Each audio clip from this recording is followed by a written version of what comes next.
শখ বা আহ্লাদ পূরণের সুনির্দিষ্ট একটা সময় আছে। সঠিক সময়টা একবার পেরিয়ে গেলে শখ হয়তো পূরণ হয় ঠিকই, তবে তৃপ্তিটা ঠিক পাওয়া যায় না। 17 বছর বয়সে যে বার্গারটা বিরিয়ানিটা খেতে অমৃতর মতো লাগে, 27 বছর বয়সে এসে সেটা ভালো নাও লাগতে পারে। 18 বছর বয়সে এসে সমবয়সী কারোর সাথে শাড়ি পাঞ্জাবি পরে ঘুরতে ভালো লাগতে পারে। 28-এ এসে সে একই কাজ করতে ভালো লাগবে, তার কোনো গ্যারেন্টি নাই।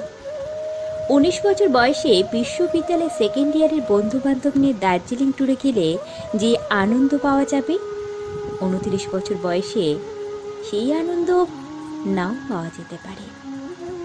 একদিন নিজের ছাদ বাগান করব, এই আশে বসে থেকে যে মানুষটা নিজে বারান্দার টবে কোনো গোলাপের চারা লাগালো না, ছাদ হওয়ার পর দেখা গেল সেই মানুষটারই আর বাগান করার সময় নাই। একদিন চাকরি করে বাবা মাকে দামি দামি শাড়ি পাঞ্জাবি কিনে দেওয়ার স্বপ্ন দেখা মানুষটা চাকরি করে টাকা কামাবে ঠিকই, কিন্তু ততদিনে বাবা মা হয়ে যেতে পারে পরপারের বাসিন্দা। জীবনের ছোটোখাটো স্বাদ আহ্লাদ খুব দামি জিনিস। এসব জিনিসই একটা মানুষের হৃদয়কে জীবিত রাখে, সতেজ রাখে, প্রাণবন্ত রাখে। মানুষের হৃদয় একটু একটু করে মরে যায়, কাঠকোট্টা হয়ে যায় শখ পূরণের অভাবে।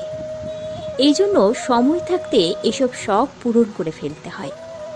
অনেক টাকা জমলে একদিন খাবো, এই চিন্তা না করে অল্প কিছু টাকা জমিয়ে এখনই খেয়ে আসুন দাদা বৌদি বিরিয়ানি কিংবা বহরমপুরে ছানা পড়া। ট্রাস্ট মি, সেরা তৃপ্তিটা পাবেন। দেরি না করে পছন্দের মানুষটাকে আজকে রিক্সা ডেটের অফারটা দিয়ে দেখুন। রাজি হলে শাড়ি পাঞ্জাবি পরে কোটখোলা রিক্সায় বৃষ্টিতে ভিজতে ভিজতে কলকাতা শহর ঘুরে বেড়ান।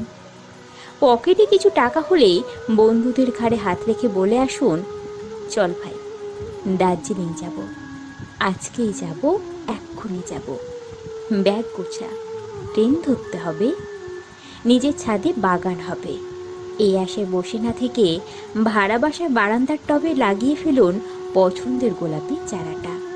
টিউশনির টাকায় কম দামে কিনে ফেলুন বাবা মায়ের জন্য শাড়ি পাঞ্জাবিটা। হোক না সুতি, শখ পূরণটাই বড় কথা। মনে রাখবেন, একদিন সব হবে। এই আশায় যে নিজেকে বঞ্চিত করে তার জীবনে কিছুই হয় না। তার জীবন কাটে বিষণ্ণতা আর অতৃপ্তিতে, শেষ হয়ে যায় আফসোস আর হাহাকারে। আর যাই করেন, এই ভুলটা কখনোই করবেন না।